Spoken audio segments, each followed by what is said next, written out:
আসসালামু আলাইকুম রহমতুল্লাহ বারকাতু। আজকে আমার মুরগির বয়স 12 দিন পূরণ হয়েছে, তাই এখন গাম্বুরার যে ভ্যাকসিনটা ওই ভ্যাকসিনটা দিতে হবে। তাই আজকে সকাল সকাল যাইয়া ভ্যাকসিনটা নিয়ে আসলাম। ভ্যাকসিন নিয়ে আসি, ফ্রিজে রাখছি। তো ভ্যাকসিনটা দিতে হবে পানির সাথে মিশায়ে, 5 লিটার পানির সাথে মিশায়ে 500 মুরগির জন্য আলাদা করে ডোজ বানাইতে হবে। এই জন্য আমি ভ্যাকসিনটাকে ভালো করে নিয়ে নিতেছি, কারণ এক জায়গায় জমে থাকলে পরে সুন্দর করে পানির সাথে মিক্স হবে না। তো পানিতে দিয়ে দিলাম এখানে 500 মুরগির জন্য ভ্যাকসিন। আমি 5 লিটার পানিতে 500 ভ্যাকসিন মিশাই নিলাম ভালো করে। মিশাই আমি এবার ছোটো পাত্রগুলোকে নিয়ে তারপরে এগুলা এক একটা করে আস্তে আস্তে খামারের ভিতরে দিতে হবে। আসলে আমি ভালো করে মিক্স করে নিতেছি, কোনো সমস্যা হলে পরে একসাথে থেকে গেলে সমস্যা। এই পাত্রগুলো আমি আগে থেকে ধুয়ে টুয়ে রেডি করে রাখছি এগুলা করে ভ্যাকসিন দেওয়ার জন্য। তো এগুলা এক এক করে ঢুকাই একসাথে করে, তারপরে দিয়ে একসাথে পানিগুলা দিব। তো আসলে আমি মেপে মেপে দিতেছি, সবগুলাতে সমান পরিমাণ পানি দিচ্ছি। কারণ কি জন্য, মুরগির ঘনত্ব অনেক বেশি, তো সবাই একসাথে খাইতে হবে।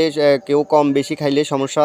এজন্য সঠিকভাবে যেন সবাই খেতে পারে, এই জন্য অনেকগুলো পাত্রে নিতেছি যেন সবগুলা খাইতে পারে।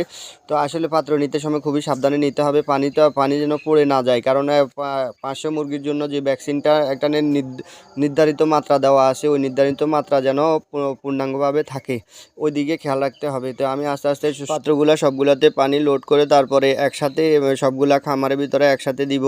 তো এই জন্য আমি এক এক করে সবগুলাতে পানি নিতেছি। আসলে পানিগুলা মেপে দিতে হবে, তাহলে সবাই সমান পরিমাণ পানি খেতে পারবে। আসলে বাচ্চাগুলাকে যে ভ্যাকসিনের যে নিয়মটা, এই নিয়মটা অন্য পদ্ধতিতেও দিয়ে থাকে, অনেকে ড্রপের মাধ্যমে দিয়ে থাকে। কিন্তু আসলে আমি নতুন মানুষ, এই জন্য আমি ড্রপের যে রিস্কটা ওইটাতে যাচ্ছিলাম না। আমি খাদ্যের পাত্রে পানির সাথে মিক্স করে দেওয়াটাই বেটার মনে করছি। এই জন্য আমি ভ্যাকসিন নিয়ে আসি, পানির সাথে মিক্স করে তারপরে দিচ্ছি। আসলে এভাবে দেওয়ার জন্য আমার মুরগির ডাক্তারে বলছে যে এভাবে দিতে হবে, তাহলে মুরগিগুলা সঠিকভাবে খাবে।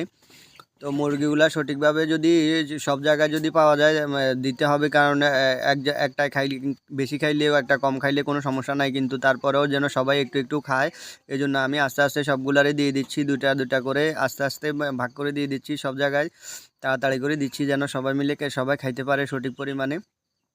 তো এই সাইডে আসলে খাদ্যের পাত্রগুলো ডিস্টার্ব করতেছে, এই জন্য খাদ্যের পাত্র সরাই পানির পাত্র দিয়ে দিছি। দেখতেছেন মাশাল্লাহ করে সবাই মিলে ধরছে, কারণ আমি 2 ঘন্টা মুরগির পানি বন্ধ করে দিছি। তো 2 ঘন্টা পরে পানি দিছি, এই জন্য সবাই মিলে খাইতেছে। তো তাড়াতাড়ি করে খেয়ে ফেলবে, আশা করি 20-25 মিনিট সময় লাগবে, এর ভিতরে শেষ করে ফেলবে। আল্লাহর রহমতে সবাই খাচ্ছে।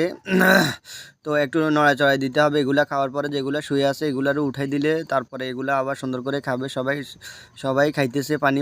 যাক আলহামদুলিল্লাহ, আমার ভ্যাকসিন করা মোটামুটি শেষ হয়ে গেল। ভ্যাকসিনের পানিগুলা শেষ হয়ে যাওয়া